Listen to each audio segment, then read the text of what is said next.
Judgment does not exist beyond the mind. This is why when we tap into Christ consciousness, we rise above judgment and we can enter the gates of heaven. That's why in Christianity, Jesus says to get to the Father, you have to get through me. You have to get through Christ consciousness, which consists of not being judgmental. You have to leave the mind. The literal function of the mind is to compare this to this. That's how the mind works. Apples to apples. I can only know about this if I compare it to this, or if I compare it to this, or if I compare it to something else. That's how the mind works.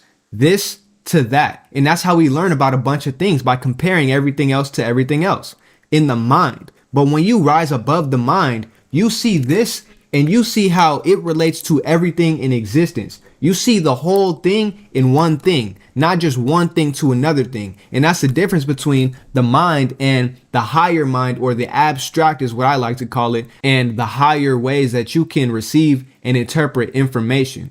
Once you leave this physical, you could leave the mind and not have to worry about judgment. That's the only reason why people judge. When you compare this to that, that's literally judgment. And that's the foundation and basis for all judgment.